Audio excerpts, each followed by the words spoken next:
অনেক বড় বড় মাছ পাওয়া যেত, অনেক রকম মাছ ধরতে সুবিধা হইতো। এখন তো মাছের সংখ্যা কমে গেছে গা, এই প্লাস্টিকের কারণে অনেক এই মাছই নষ্ট হয়ে যাইতেছে।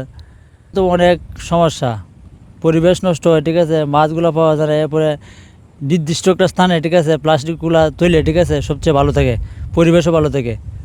এই প্লাস্টিক বর্জ্যের কারণে আমাদের জমির উর্বরতা কমতেছে, ফসল কম হচ্ছে এবং বিভিন্ন সমস্যা হচ্ছে। মাছের উৎপাদন কমতেছে। যথাযথ ব্যবস্থা না নিলে কৃষক এবং সাধারণ মানুষের ভবিষ্যৎ অন্ধকার। প্লাস্টিকের কারণে বিভিন্ন মনের ওই যে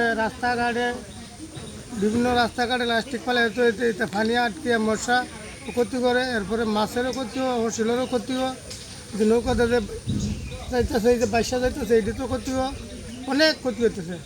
আপনার মনে ধরুন এই যে হাওয়ারের মানে সমস্যা মানে বেশি দাঁড়াইছে, যে মনে আপনার মাছের দিকে বা এই যে ফসলের দিকে এটা কোনো ইয়ে হয় না।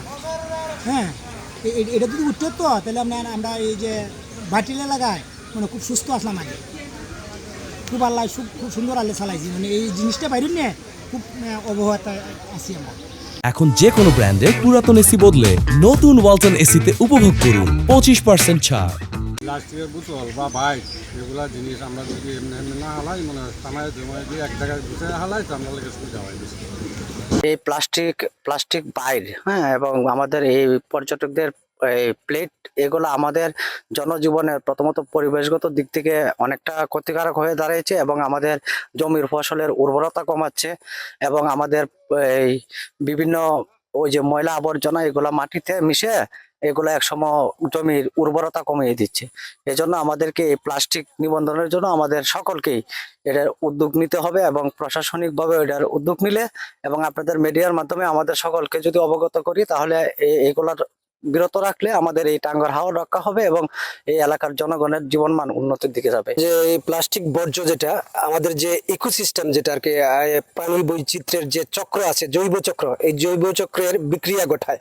যেমন প্লাস্টিক বর্জ্যগুলা, যেমন অনেক সময় যে হাওড় অঞ্চলে যে আমাদের পর্যটকরা আসে, প্লাস্টিকের প্লেট নিয়ে আসে, বিভিন্ন আসবাব নিয়ে আসে প্লাস্টিকের, তারা পর্যটন শেষে খাবার এইগুলা হাওড়ে বাসায় দেওয়ার পরে ওটা দেখা যায় যে এক সময় আইসা যে এলাকাতেই বা জমিনের মধ্যেই ঢুকে যায় মাটির নিচে।